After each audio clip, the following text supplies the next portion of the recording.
At this time, I'd like to introduce the head coach of the University of Georgia, Kirby Smart. Coach Smart, if you could start with a brief opening statement.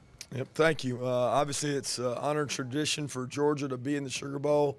I know our team and our university is really excited to play in one of the New Year's Six bowl games. Our players have really ramped up practice since we came back from Christmas break. We've got a really great matchup with Texas, one of the premier programs in the country.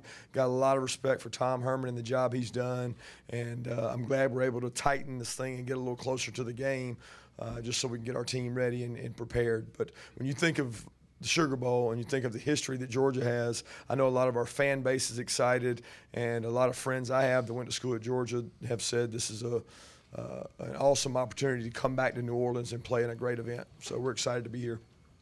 Thank you very much, Coach. Questions for Coach? Coach, I know you said you guys are excited to be here and from Austin, so I haven't heard you say it. Yeah. Has there been any disappointment or any drop-off from not making the playoffs?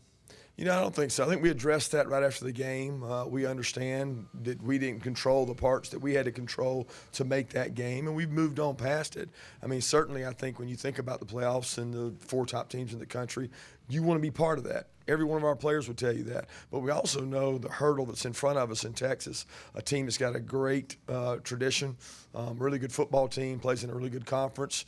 So we have a standard that we play to regardless of who we play, and we know we're playing a really good opponent, and our players are excited for that opportunity. This is one of the best bowls in the country.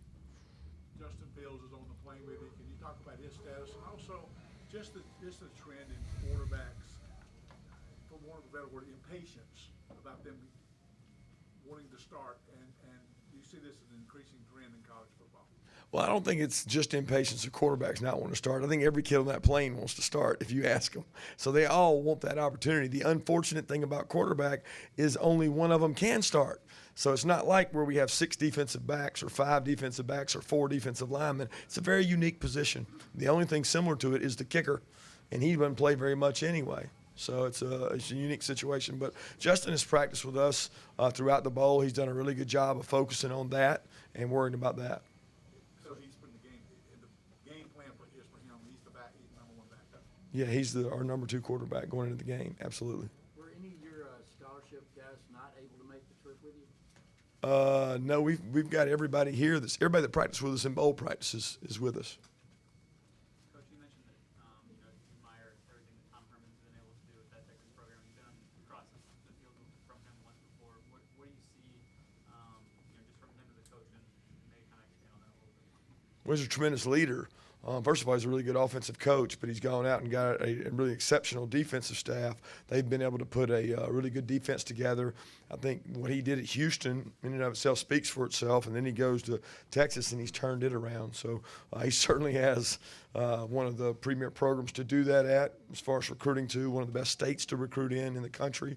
But he's done that well. And when you're at a place like that, which I know we both share some common situations in that we're one of the major universities in our state, and our states are really good at supplying great football players. But you still have to go out and sign them, develop them, and become a good football team, which he's been able to do at Texas. Kirby, we didn't get a chance to ask about, we didn't see DeAndre Baker. Yeah. Where was he, and has he reconsidered at all playing in this game? Yeah, DeAndre Baker is not going to play in this game. He has decided not to play in the game. That was a decision that he came to. I don't know what day it was last week, somewhere around midweek. But he was very honest about it. He was very concerned about it. And we at the University of Georgia support him in his decision. That's a decision it's a tough decision when you look at it, and he was forced to make it. He probably spoke prematurely when he was at the Thorpe Award, and I think it was on his mind. But he met with his family about it. It was really important to him that he stay with the team. We support him as a coaching staff to stay around the team, be around the team. He wanted to come on this trip to help those other players, help the other corners. So it was a decision that he had to make. And look, across the country, there are a lot of guys making that decision, and it really weighed heavy on that kid. And he came to us and told us, and I told him we would support him, and he's here with us. He's part of our family. He came back, after having a pretty good grade as a junior and decided to play and helped get us to this point. But he's not going to play in the game. Time for 2 more. Coach, Jordan Davis, we didn't see Jordan Davis out there last week. Jordan was inside rehabbing, doing some things. He's had a back problem, a little bit of a back issue, but he practiced some today. He continued to practice. I think he's going to be fine for the game.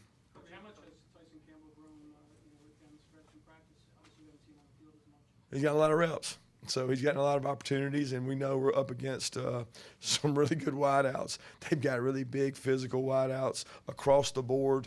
They do an exceptional job throwing the ball down the field. So we know those guys will get tested, and all the secondary will. So we're trying to prepare them as much as we can. But we're excited to be here, guys. We've got a great football program. We're up-and-coming program when it comes to setting a standard. We want our kids to play to our standard, and that's our number one goal, is to play our best game in this game.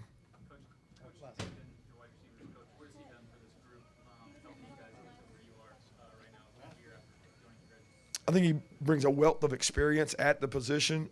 He commands a lot of respect in that room. He's brought a lot of good ideas to our offense. I think he's really taken a wide receiver group that was really talented, and he's made them more productive. You know, that with our quarterback play has been good. Offensive coordinator's done a good job. But Coach Hankton has brought a kind of a by committee job to the receivers corps where it's not just one guy, but he's done a great job of doing that. And I know he's from New Orleans, and I know he's excited to be coming home. Thank you very much. Thank you, guys. Appreciate it.